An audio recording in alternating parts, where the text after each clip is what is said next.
Hey guys, just a little quick mention here. This is the third part in a three-part series of me covering this game. So if you didn't watch the second part, or you just want to wait for the inevitable supercut that'll come out in a few months, go ahead and go to those in the description when those are there. If not, please enjoy the video, and remember to like, comment, and subscribe. And also, an explanation as to why this specific part took so long to make will also be left towards the end of the video. So, yeah, thank you guys for coming in and watching, and I will let the program roll.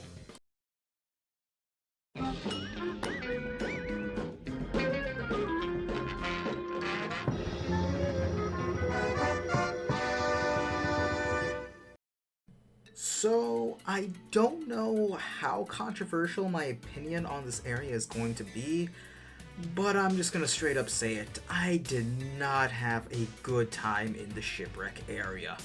Let me explain myself though. As a kid, I remember enjoying the hell out of this section. It was so much fun in my mind, and I looked so much forward to being able to replay this area, and I just didn't really have fun. And the primary reason is slightly because of the water. The thing is, having water as a hazard is fine. It is an absolutely okay thing to implement into games, and it works somewhat okay in this.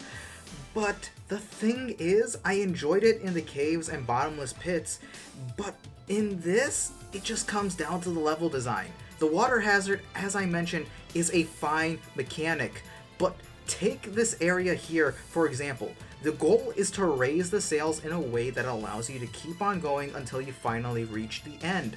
The issue is how unforgiving the level design is, as once you fall into the water, for whatever reason, at any time in the level, guess what? You have to go all the way back to the start, and you have to trigger all the buttons all over again, and then guess what? If you fail that time, then you're going to have to do it again, and it just is just perpetual. It keeps happening and happening until you get it right 100%. And the thing is, you're like, oh, Sonic, don't worry, you just have to platform correctly. But no, the platform boxes on these sails glitch out on occasion, and you will just clip right through them, when in reality, you probably should have touched them.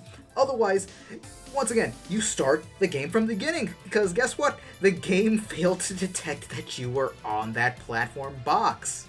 And this was especially relevant to my playthrough, as I was trying to grab all the Scooby snacks in each level, if possible, on my first run in that specific level. And in trying to get them, I would either die getting one snack at a time, or I would just die attempting to get the snacks, and in an attempt to speed up the process. Because of what I just mentioned, it's just an endless cycle, and I realize this is likely just a me thing, since obviously not everyone's trying to 100% the game and get all the Scooby snacks, but for those who do, it is a real issue in this specific area. Complaints aside though, I will admit the atmosphere and the set pieces of the ship graveyard, as it all revolves around one central shipwreck on a rainy, stormy night, is just absolutely awesome. It is just really cool, and I will praise once again the actual artistic design when it comes to the levels, because it really does give this foreboding feeling when you see all of these shipwrecks just spewing about and the storm just absolutely raining down on Scooby. However, in order to enter that certain shipwreck, we do have to go around the shipyard in order to find the entrance. Despite the fact we literally brush up against it in one of the levels, and we could literally jump onto it if the game really allowed us to, but you know what? I'll just let that slide. This area also heavily reinforces my theory about the fishing village and the tragedies that occurred there, because while Don Knotts here says that only old ships lie in the graveyard, we clearly see more than 4 modern ships recently shipwrecked, as they still have the lights on in them. And when combining that with how we saw so many small broken boats earlier and in other levels, I think I potentially got a really nice horror novel on my hands after this video. And after making our way through the barrage of shipwrecks, we finally managed to be able to get onto the main deck of the huge shipwreck that is in the bay. And upon getting there, we actually see really fun level design come back. Yeah, it's kind of weird. Like, you take the water out and boom, the level design for this area is just great. It's so much fun, as it's pretty much just you bouncing around and climbing about the main ship as you are trying to obtain 4 keys in order to get into the main room of the ship.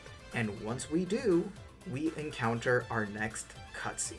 In it, Scoob manages to rescue Fred from being stuck in a life preserver, and after letting him go, we start conversing.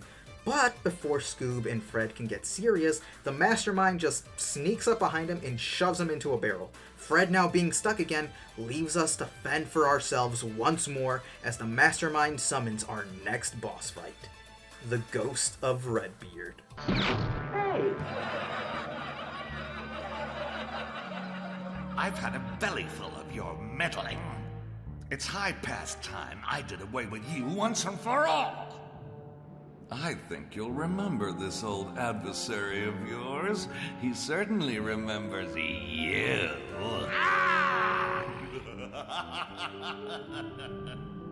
Scooby, what's happening? It's the roast of Redbeard. Shivery timbers. I think your old foe has a score to settle with you.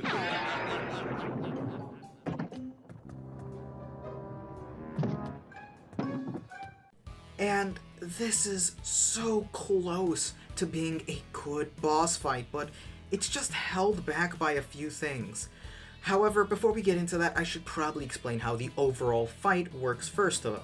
The overall goal is to trick Redbeard into throwing his sword at 4 ropes that are holding up a chest right above him, and once all 4 ropes are cut, the ropes just let the chest go and crush him.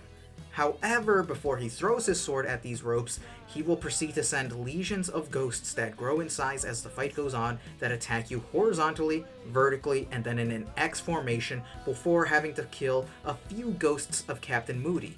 Once the sword hits the rope and cuts it, the cycle just simply repeats until you finally beat him. And the thing is that this fight fails to build up on anything that the last fight set up. The visuals of the fight aren't interesting. The ghost swarm can literally be avoided by going one spot towards the screen and staying there, and the ghosts of Captain Moody can just be chain hit by the Super Slam regardless, and then you literally just have to walk to the rope and repeat.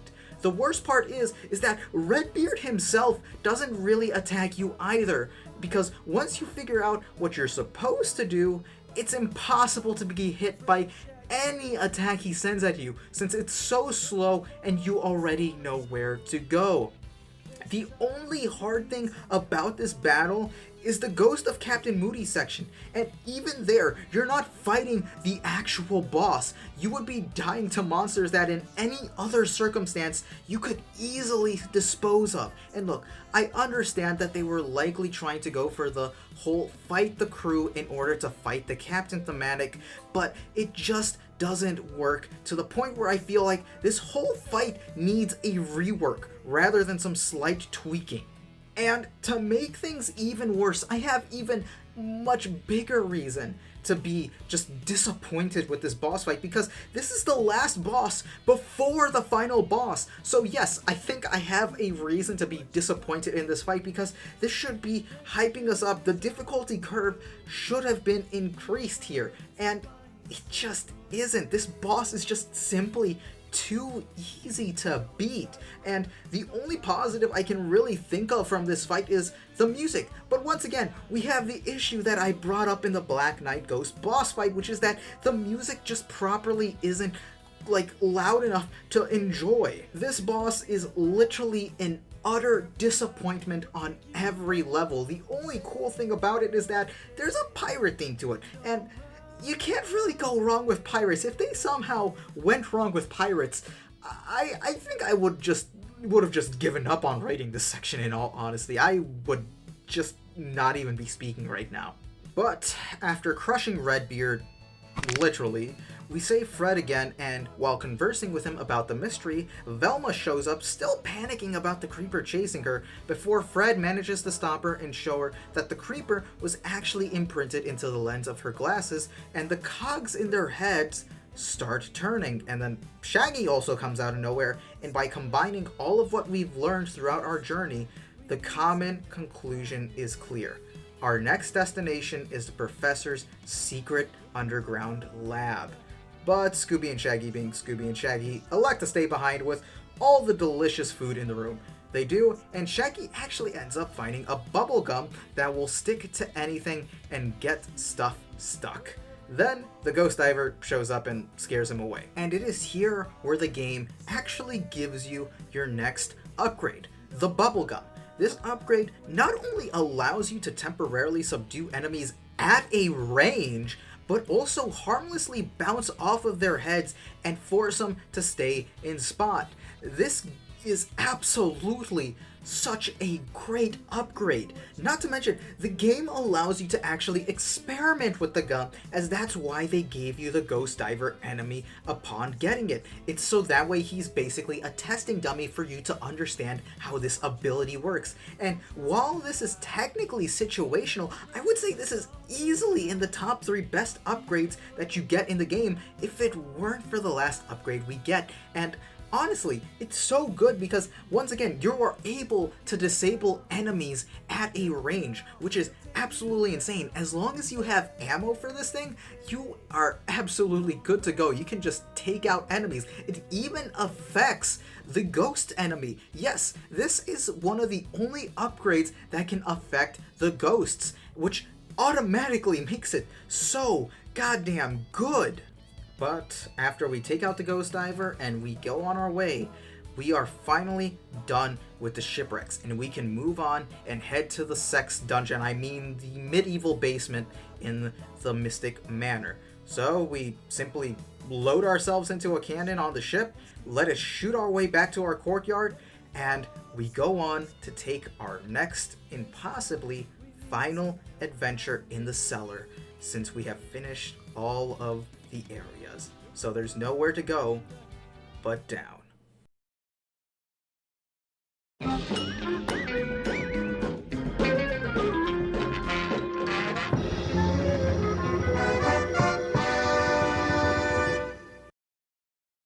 So, upon returning to the dungeon area, we find new enemies actually, the Space Kook, and my god, they are actually kind of terrifying in this game, as not only are they one of the few enemies with a long-ranged attack, but they even make this really terrifying laugh that honestly even scares me to this day. Like, the Space Kook in general is just really creepy, but this game just amps it up majorly, and especially when you put him in an environment like this, his creep factor just goes through the absolute roof. But once we gum him up, he actually is our way to get into the next area, and we use him to bounce our way into a puzzle, and upon solving it, we get a brand new path, which is more of the creepy dungeon. It's kind of just mainly filled with sections where you need to find a key or hit a switch in order to get to the next area, and I'm not gonna lie, it's at this point in the game where the level design just slowly kinda falls flat and feels less inspired than the earlier levels that we've already been through. And while yes, the area is really interesting, I mean, it's still an underground dungeon with a bunch of cellar parts connected to it, it just feels really lackluster to actually play through and explore. And I'm going to be 100% honest with you guys, when I was writing this section of the review, I had to look back at the footage to even remember what happened in this area, because honestly, there's nothing really memorable here aside from the wine cellar portion, and to me, it's really disappointing as we are so close to the end of the game, and this is what the game decides to greet us with. It's also here that, while a bit late, I do want to bring up a small grievance with this specific area, and that's kind of the fact that it's kind of weird in terms of how you get here, in terms of how you decide you're coming here, because there's nothing really in the game that tells you exactly where the professor's secret lair is, aside from that hourglass that we mentioned earlier. And the thing is that unless you remember that specific hourglass, you're not going to remember to come back to this area, much less you are actually not going to remember to come back to this hellish area where all the ghosts and the space kook are hanging out in, because the entrance to the secret lab is not there. To your knowledge, it is over in the dungeon area where it's hanging on by a cliff, and it's... once again, it's just really iffy in terms of puzzle solving, and actually as a kid, this is where I kind of got gate-kept in a sense, as I was unable to really figure out what I was supposed to do here, and honestly it also didn't help with the fact that I didn't want to stay in the area in general, because it honestly just felt really terrifying. And I'm also going to say that this is also where I remember correctly, the original GameCube version of this kind of glitched out on my initial save file. I don't know how, but I specifically remember solving the puzzle that you use to get to the next area by bouncing off the space kooks, and it not working. Like, no prompts or anything showed up. Like, obviously in the footage you'll see here that I'm able to get to the next area, but as a kid, that never showed up for me despite doing everything correctly. I mean, hell, even as a kid, I managed to glitch myself up there without the space kook getting me up there, and still, nothing happened. Like, it's just weird. I don't know why that happened, but it blocked me off from continuing on this area.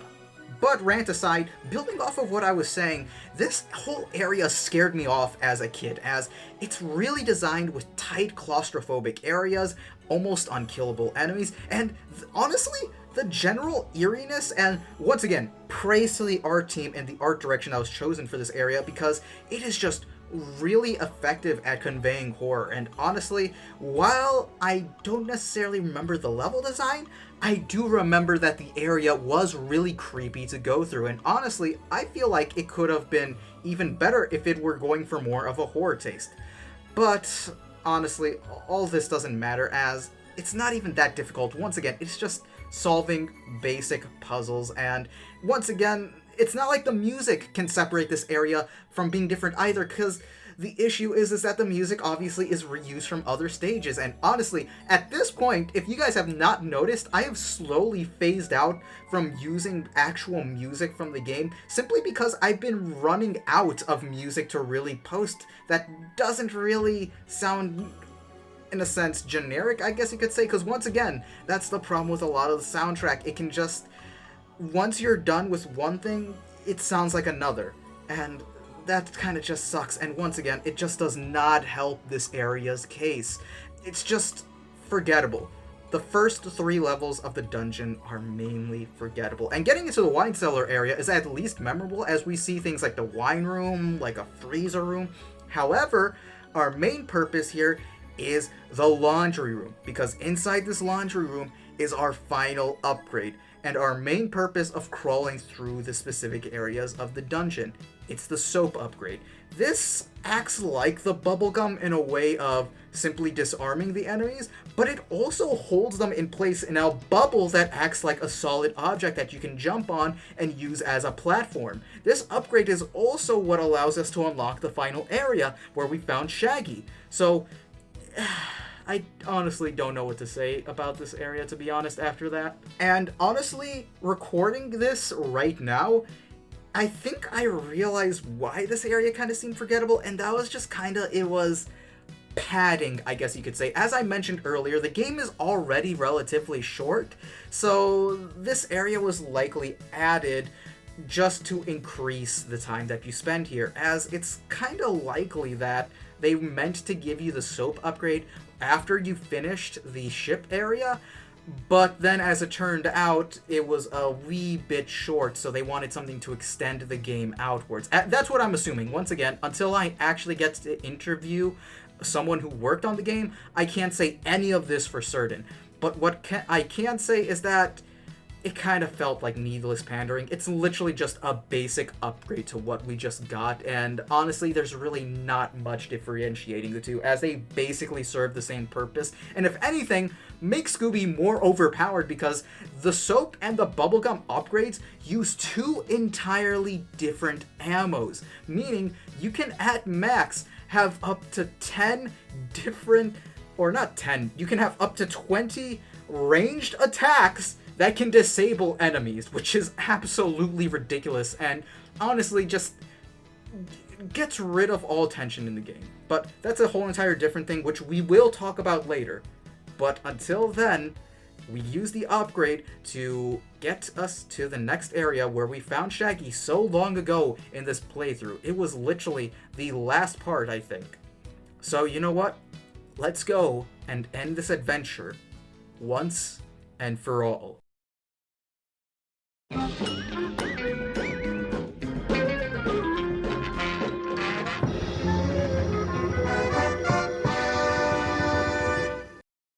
So, after nearly 10 minutes of trying to bubble up the bats and reach the top to get to the secret dungeon, we finally do so and enter the secret laboratory. The lab area is kinda like the dungeon in all honesty, and is a bundle, and I mean an absolute bundle of lost potential as I went through and beat it. It was just really disappointing because I never got to that area as a kid, and only recently finally made it in getting the footage for the playthrough. I mean, if you can count 1 year recent, but once again, the puzzles are just too simple for something that's in the endgame, and once again, the area is just too short, as it's only 5 levels long, and 2 of them are used to set up the final boss, leaving only 3 levels to play through, and honestly, they're pretty lackluster as the game doesn't really take advantage of the concept of a hidden underground lab, as there are dozens upon dozens of reused assets. Hey guys, post-editing Sonic here. I just wanted to clarify, there's nothing wrong with reusing assets, it's just the way that the assets are reused in this level really don't feel like they're done in a good way, and that they really aren't. Like, take for example, Call of Duty Zombies. Obviously, the original first 2 games, Black Ops and World at War, reused the hell out of a bunch of campaign assets, and yet they were able to create an entirely, like, different vibe and area with those games. And that's a brilliant reuse of assets, but here it just kind of feels more like we already have them, why not use them to fill up some space type of deal? Because you can easily identify a lot of things in this area from things from other areas in the game. Like I said, nothing wrong with reusing assets, I just wanted to make that clear. It's just that I felt that the way they were done in the final area wasn't really done effectively as it could have been. And back to your regularly scheduled program. And at a time, there's literally just empty spaces, as if they simply ran out of creativity, or more likely they ran out of time, and honestly couldn't really do much to flesh out the area. Once again, this is just really unfortunate, as we are literally about to finish off what would have been such a really great game, and the note it chooses to leave us off on is disappointing when it comes to level design. Even the new enemy they introduce in this area kinda just is... he's iffy. I'm really iffy on him because of the method you use to beat him. The new enemy is Charlie the Robot, or the Funland Robot as they call him in this game. Basically, how you beat him is that you have to charge him, and while he's down, you have to air smash him. The problem with that is, 1, they are completely immune to the air smash and its upgrade, meaning that hitting them with it will literally have you phasing through them and taking damage. Secondly, they come in pairs of 2, meaning you have to try and smash 1, hope they don't hit you because all of Scooby's attack moves have so much end lag before you're able to do anything else, and then hope that you can hit the other robot in time before that the one that was just charging at you hits you, putting you into a stun cycle, when the other one then gets out of its respective stun cycle, in which it can then attack you, and the cycle just begins all over again. Basically, you have to almost perfectly time your hits on these bastards. And look, I understand. I was the one who was like, hey, we kind of need something to differentiate the enemies, something to make them a bit harder. But this would be fine, honestly, if it was just one soul enemy. But the fact it's two of them, and also the fact that they are immune to the air smash, just kind of makes them just annoying to deal with. They're not exactly, like, fun enemy design. They're more like, oh shit, I have to deal with you again kind of enemy design, which kind of sucks because honestly I had a soft spot for Charlie the Robot. He kind of had a unique design, and as a kid, not being able to see him, I was just imagining all these cool things that they could have done with his, like, design and everything, and just having this be it? It's disappointing. Once again, it's just really, really disappointing. But getting past all of that, we finally reach the doorway, and the snack gate takes us to the... Oh! That's a pleasant surprise, actually. I, for once in this game, don't have enough snacks to progress. Well, looks like I gotta backtrack myself, and backtrack I did, as while I was at it, I decided, fuck it, I'm going to 100% the game while I am at it, as I had already nabbed a majority of the snacks on my way through. And I'm also going to take this backtracking as an opportunity to discuss things I noticed while backtracking, or things that I failed to mention earlier. One of the first things I noticed when backtracking was how items have really wonky hit detection at times, and Scooby will sometimes just clip straight through an item and it won't give them to him.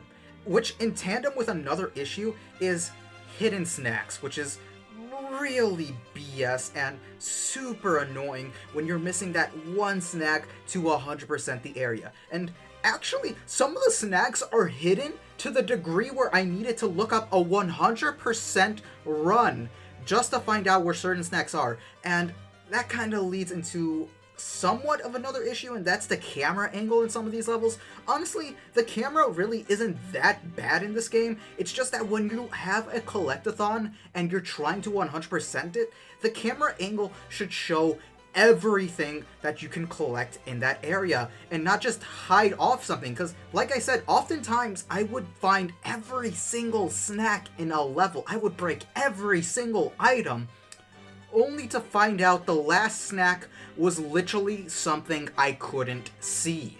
So that's just a really annoying thing, and honestly, combined with the fact that you'll clip through snacks sometimes, you could honestly go through an entire area, get all the snacks that you know, and not know you missed a snack because you clipped through it and didn't get it. Which honestly was really infuriating at times when I was backtracking, just angering.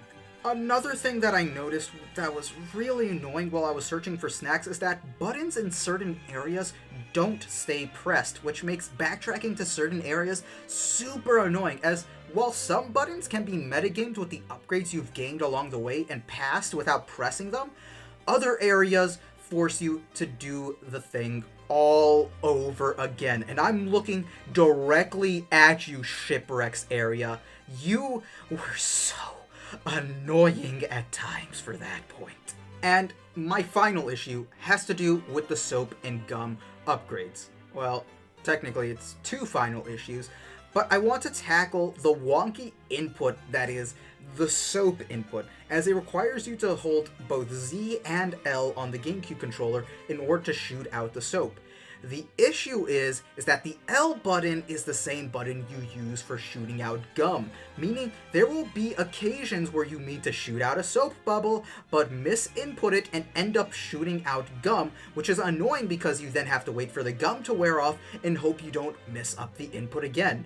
I assume the input is different on PS2 and Xbox since there's more buttons there, but if it doesn't, the point still stands. Another annoying things with the upgrades is with, well, the upgrades to the upgrades when it comes to the soap and gum, and that's the game does not tell you that there are soap and gum upgrades, which on one hand, yeah, that's pretty cool actually, that the game doesn't tell you this and it rewards explorative play. But if you're not like me and are trying to 100% all the snacks, it's not likely you'll find set upgrades, which leaves you with only 5 bars each, which I think in general would leave you with about 10 ammunition in general. The issue is that you can actually run into these upgrades ahead of time and not know what they were for, which is kind of annoying, but at the same time is really convenient. I think it's more convenient than annoying, but at the same time, I would have liked it more if the game encouraged you to backtrack to get these upgrades, rather than you accidentally getting them when you were doing the levels the first time around. It would be really cool if we had something like Don Knotts telling us, hey, Scooby, I noticed you have the gum and soap upgrades. If you go to these certain areas, I saw some monsters dragging away, more soap boxes or more bubblegum wrappers where you can increase the amount you carry. Something like that. Or hell, make it a reward for challenging boss fights again. Say, have Don Knotts say, hey Scooby, these bosses have popped up again despite you having beaten them. You should go and teach them a lesson again and maybe they'll drop you a reward. Something like that would have made it so much more awesome and honestly would have padded out the game in a better way, as it would be optional but would reward you for doing that optional quest. But once again, getting back to the issue of 5 bars each. On that topic, I will find it absolutely annoying that enemies won't drop health items and will rather drop ammunition for both the soap and gum, which is cool until you realize that it takes a hella long time to run out of gum and soap, and a majority of the time, you'll just grab one of each and be full again. It is dummy easy to conserve and use them, and in my opinion, doesn't justify the high drop rates that they have, as every single time I saw a soap and gum, it just irked me, as I thought it could have been a health item that would have helped me more in the moment than a hollow item that I can't even pick up, which is, once again, just another issue with this system entirely. If the game knows that you are full on soap and gum, it should not give you more soap and gum. It should give you a health item. And once again, these are all just minor nitpicks I noticed while going through the game a second time, and it's just, it can get really annoying at times. However, once again, I refuse to say something negative about this game without having said some positive. Other things that I noticed while backtracking were, wow, the names of the levels are pretty much like Scooby Doo episode names, and honestly, that's really cute, and judging by the rest of these videos, you can see that I clearly took inspiration from that for the transitions between each level, and that's kind of what inspired it, honestly. And another cute thing that I really liked is that if you listen closely to some of the songs in this game, they're actually slight remixes, and occasionally they add the themes of old Scooby-Doo themes into them. For example, during one of the Doc themes, you can hear the theme for the old Scooby-Doo movies, or I guess it's the new Scooby-Doo movies, technically? Well, anyway, you can hear a remix of that theme implemented into the actual song itself, which is really cool, and once again, shows how much respect the developers had for classic Scooby-Doo, and the fact that they would homage that old song in that game. Multiple times, I might add, as well, as they also use it again for another song. It's just really cool.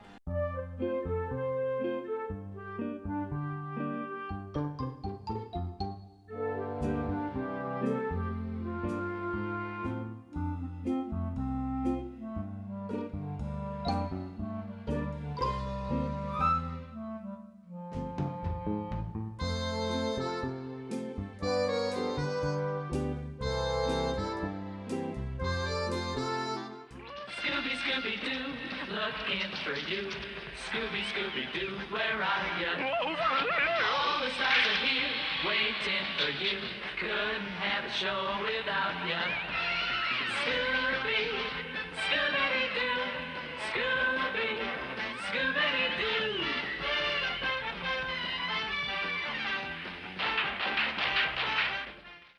Anyway, after getting every single snack and every seagull token in the game, we finally pay the snack gate and make our way into the final area.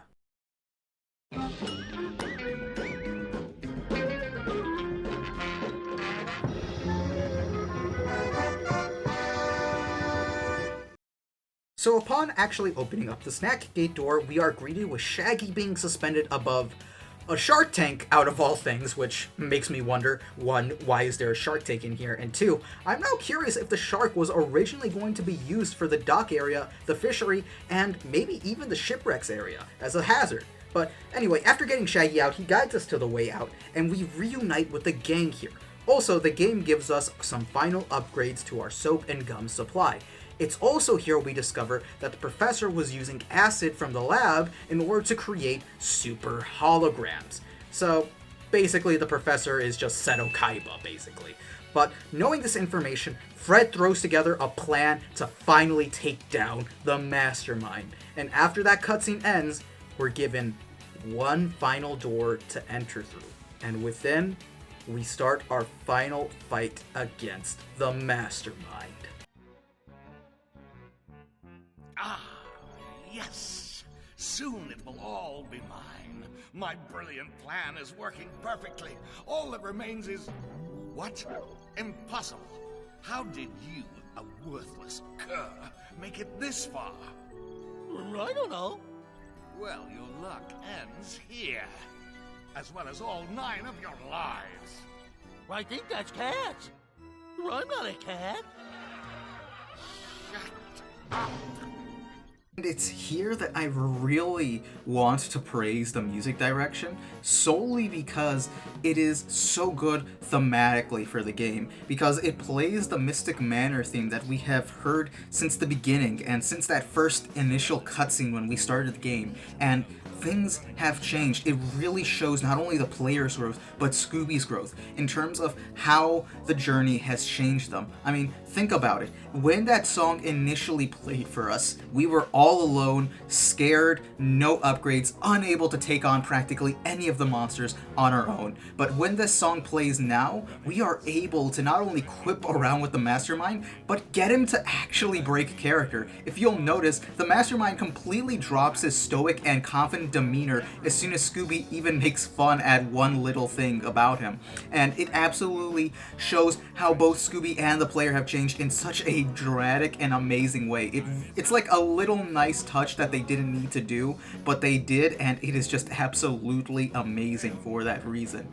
It also bears mentioning that the song that plays is fantastic. As usual, the boss theme is absolutely amazing, and it actually kind of is a cute little back and forth as the musicians kind of represent the mystery gang, while the mastermind is speaking his parts and kind of adding on to it, and even admits to the fact that the ghosts and ghouls we faced along the way are holograms, which is pretty cool, and it's got a really catchy tune, and not to mention, Tim Curry actually sings in this as the mastermind himself, which we all love ourselves a bit of Tim Curry singing. It is absolutely fantastic, and that's pretty much for the song. It is absolutely amazing and is pretty much 10 times better than the Redbeard song. The Green Ghost still tops everything for me, but you know what? This is pretty much a certified banger, and it is absolutely amazing.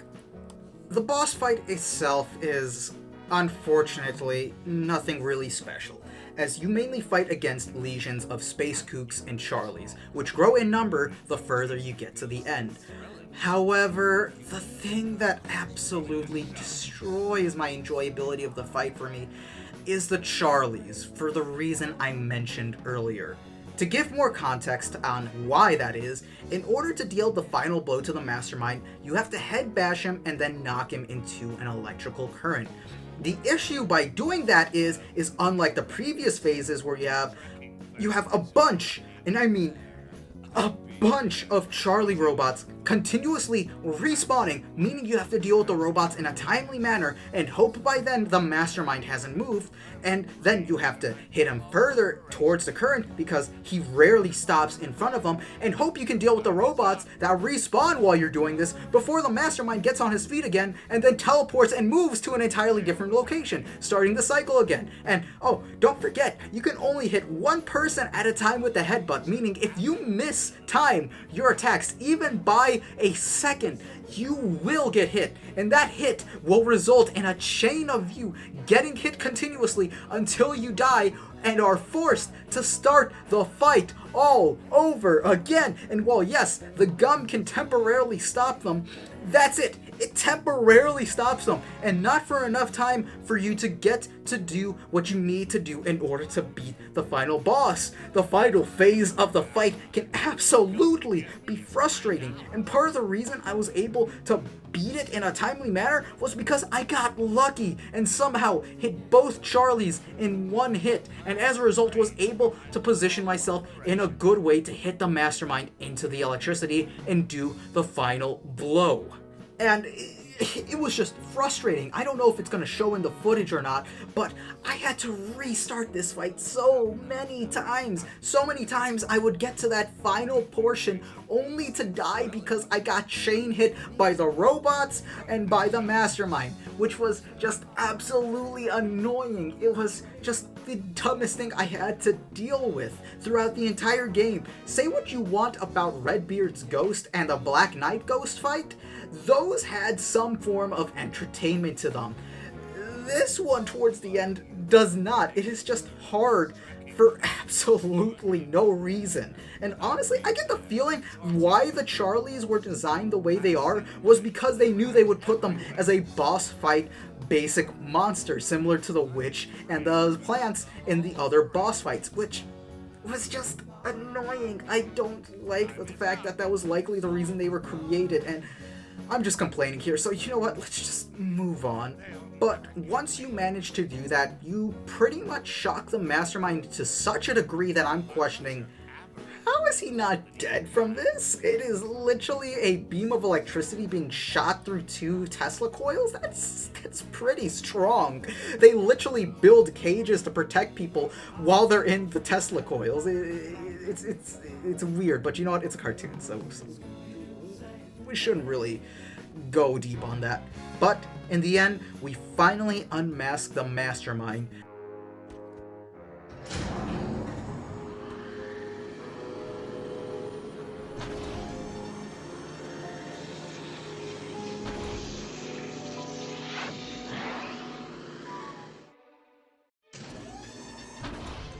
Look, gang, there he is. Whoa! Now it's time to get to the bottom of this mystery. Come on, gang, let's see who the mastermind really is. To a fake out of it? The professor is the mastermind? Wait, what is it? Okay, you know what? I'm not gonna hide from you. You guys are smart. I'm not gonna insult your intelligence. Obviously, Best Girl Holly was behind the whole entire thing, as she orchestrated literally everything that we saw in the game. You ask me, someone's playing a nasty trick. A trick of the light.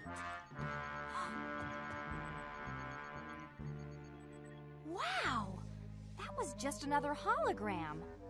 Holly, what are you doing there? Zoinks! But Holly's right. Wrong, Shaggy. That Holly was just another hologram. The real Holly has been the mastermind the entire time. Think about the clues. Remember how Holly said she followed all of our cases? Only she'd know enough about our old foes to program holograms of them. And I noticed how she passed through that rail near the secret lab. By setting up a hologram of herself when the mastermind was around, she'd have the perfect alibi. But what I don't get is how she got the professor here. In a mastermind costume, no less. Well, that's simple. She used my patent-pending, dressed for supper, suck you upper. I spent so much time in the lab that I built a device that could get me dressed and to the front door in seconds. That way I can... Be on time to pay the pizza delivery man. Exactly. Ruthie! Holly must have used it to get here ahead of us and switch places with her uncle. Who she'd already stuffed up there. It was very uncomfortable, let me tell you. Like, and don't forget the most important clue of all. Hologram. Get it? Hologram. Hi, kill me. But why, Holly? Why go through all of this? You guys would have caught my uncle. And when he was sent to jail, I'd steal his super hologram invention and claim I came up with it myself. I would have made a fortune, too. Well, it was a good plan. Yeah, and I would have gotten away with it, too, if not for you meddling kids and your pesky dog. Huh? Here, Professor, let me help you. Oh, thank you, kids. I don't know how to repay you. Well, all these vittles are a great start. Hey! Scooby-Dooby-Doo!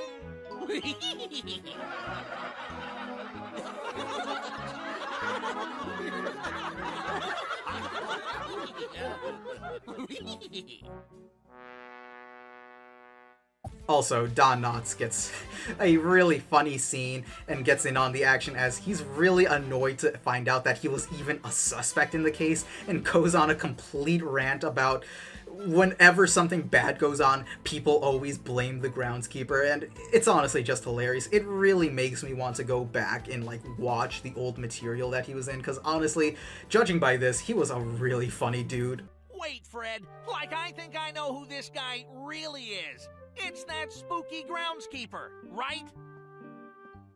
Oh, yeah, that's right. Blame the spooky groundskeeper. It's always the spooky groundskeeper. What do you people have against groundskeepers? Some detectives. Why don't you just say the butler did it? But no, it's always got to be the groundskeeper, don't it? Anytime some ghost scares somebody off a well-kept lawn, it's just got to be the groundskeeper. Like we couldn't just put up a sign that says, keep off the grass. Nah, I'll just get myself a big old rubber monster suit. And adding on to the mystery, it actually makes sense as to Holly being responsible for it, as in retrospect, there's loads upon loads of clues besides the obvious things as to how Holly was the mastermind. It may finally make sense as to why Sea Creature was a female. Maybe it was the fact that Holly had to voice it or had incorrect info. The fact that Holly was the only one left in the mansion at the beginning, the fact Holly would have had full access to all the areas to set up her schemes, not to mention she would have had full knowledge of the layout of the entire village and mansion area, and you can even argue the fact that Holly, out of all people, knew what each invention did. That's why she was able to explain all of them to us. And in fact, you could argue that the reasoning for certain inventions being in certain areas could have been leftover items from her dragging out set invention crates in order to set up her schemes, and that they simply fell out or were left over in those areas. There are enough subtle clues to where the mystery makes sense. And honestly, that is just so cool. I absolutely love it. Whether or not it was intentional, the fact that you can look back upon these things in retrospect and realize what they were is just really awesome. But that's it for the game. That's all I can really say for this journey, as the game finally ends on a classic Scooby Doo ending, and the game cues to credits as a Club Trap remix, alright, of the original theme is played over the credits, and it once again pays homage to the whole chase sequence that Scooby Doo started, and that's it. That's the entirety of the game. We 100%ed everything, we got all the monster tokens, we beat every boss, we got all the snacks, and that's it. Our experience with the game is over. So, finally, in finishing it, what are my final thoughts? Scooby-Doo Night of 100 Frights is a mixed bag, to say the least. On one hand, I really love and respect the hell out of the developers who made this game, as you can clearly see the love and passion that was put into this game through things like the music, the unique levels, the art. God, the art is so good in this game, and even the animations. It's just a really beautiful game visually, and honestly, like I said, in my opinion, a majority of it still holds up graphically to this day. But on the other hand, there are so many glaring minor issues that eventually just pile up and drag the game down when it comes to certain things. Don't get me wrong, I really loved this game. This game is awesome. I am going to replay the shit out of this game this Halloween and absolutely fall in love with it all over again. But at the same time, if this game were to get the rehydrated treatment, I think it would need more than a fresh coat of a graphics upgrade and a remastering of music. And honestly, I think it would just end up being less of a rehydrated and more of a remake along the lines of Final Fantasy VII or RE2, as there are some things that just seriously need to be reworked in order to even justify a price of $30. And I'm saying this as a huge fan of the game. I mean, hell, I literally have made damn near a 2-hour long just expose on this game simply because I love this game. I love everything that it means to me. I love that this game is partially the reason why I'm even sitting here making videos. This game was one of the first things that like addicted me as a gamer growing up. I went back constantly. Every single time I would think I'm done with video games, I would load up the GameCube, I would put the disc in, and I would play the game from the start and fall in love all over again with gaming, much like other games like Sonic Heroes and Lego Star Wars. This is one of the things that made me who I am and is why I love Scooby Doo so goddamn much. I just love it so much, and that's why I have to criticize it, because while I love it, I just think it could be better in so many different ways. And honestly, even if they didn't give it a Final Fantasy VII or RE2 treatment, I would still pre-order this and buy it day one, because in my opinion, this is one of the greatest pieces of Scooby media to ever have existed in general. This gives such a great homage to the original Where Are You and new Scooby Doo movies so well, from the music to the art design to the monsters used. The monsters used are collected from all over that classic era of Scooby Doo, some of which are not even in the original 3 seasons of Where Are You, and some come from the new Scooby Doo adventures. And it's just absolutely amazing. It's just such a grand and beautiful homage to the original Scooby-Doo, from the level design to the art to the sound effects even. The sound effects, there's even a laugh track in this game, which is absolutely amazing. We even have a majority of the original cast here. It is just a great homage and time capsule to the original Scooby-Doo. And honestly, I want to be able to have this game on my modern systems. I want to be able to play this game on my PS5. I want to be able to play on my PC. I want to be able to play it on my Switch. That's why I so badly want this game to get the rehydrated treatment. I want to eventually, one day, be able to sit down with my child as he plays this on, I don't know, the PS7.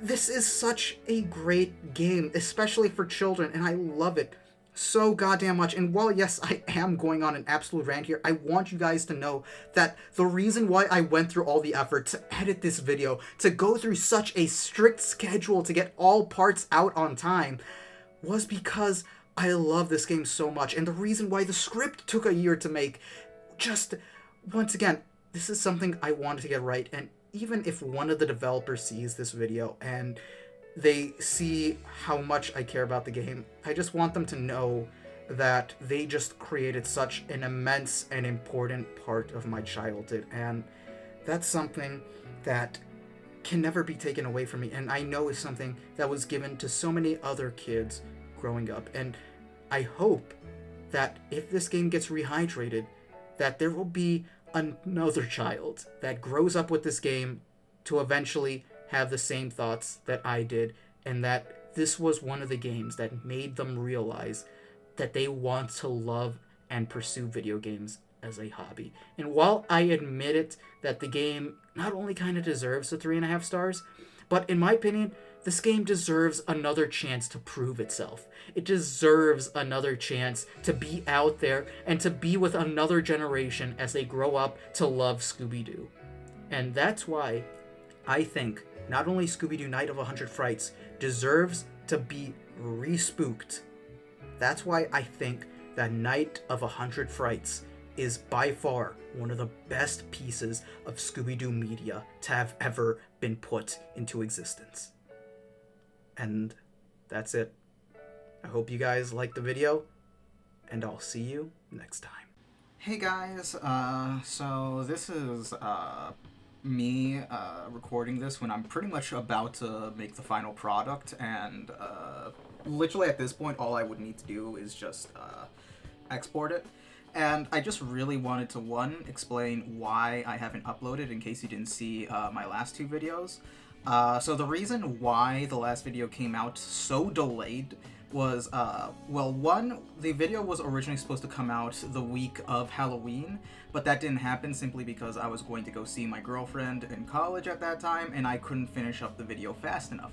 And then when I got back, my PC broke down pretty much. It wasn't working. The battery, I think it was the internal battery was the issue. It just wasn't working. It didn't start up the PC properly. It couldn't keep it powered properly, so it would just continuously keep turning on and off, and that pretty much required me to get a new PC apparently, so I did.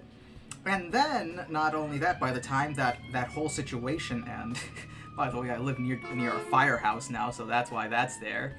Hello there, fireman. But no, so the reason why also is because by the time I did get that new PC in, the whole entire thing, I think by the time I got it, it was like the second week of December, and by that point it was like I was already getting ready for like winter break, and I was already ramping up stuff at work so that way I could pay for my new place. So I really wasn't able to get anything done in that time. Then January, it took a while as well because I moved in, and the thing is even though I ordered a lot of my stuff ahead of time, the desk took till like halfway through like week 1 in order to get here, and I had to get that set up, and then afterwards I had to get everything else set up, which is all detailed in my moving blog, by the way, if you go check that out. And then by the time that happened, I already was in class, and I was focusing on class, and then it just spun into an entirely different thing till finally in, I believe, like midway through February was when I was finally able to, when I was finally confident and that I had everything already good to go, because another thing was that the old SSD I had just completely fucked over a lot of things, so I had to like jump through a lot of hoops in order to get this footage, otherwise this video would not be done. But yeah, in general, it's like God himself didn't want this video to come out. But yeah, basically, that's pretty much why. I just had a lot of stuff happen in the time period between videos. So that's pretty much the explanation I wanted to give you guys. And I also wanted to really thank you guys because this has been one of the more successful series on this channel aside from the Persona analysis. And I'm really happy with that because it really brings me joy to know that lots of other people are really interested and into this game, and it's not just me. So that's just great. And yeah, no, and eventually there will be a supercut of this out. Whether or not I keep the old videos up is one thing, but I probably will, just so that way I can keep those view counts going up on those. But yeah, no, expect a supercut at least sometime between the months. It's just gonna be like something I work on the side because I do actually have to edit that together just to make sure everything works smoothly. And yeah, no, that's pretty much it. I just genuinely want to thank you guys for watching this video, and hopefully I'll see you guys in the next one when that comes out, which is another delayed video that should have come out a while ago. So that'll be really fun, and I hope you guys have a good day, and I'll see you in the next one. What is your hopes as the franchise gets much older into the future? So in one of the Scooby-Doo movies, the one with the Griffin, they introduced like Velma's really epic sister. I want to see her in more stuff. That's it? Yeah. That's it. You just want to see Velma's sister?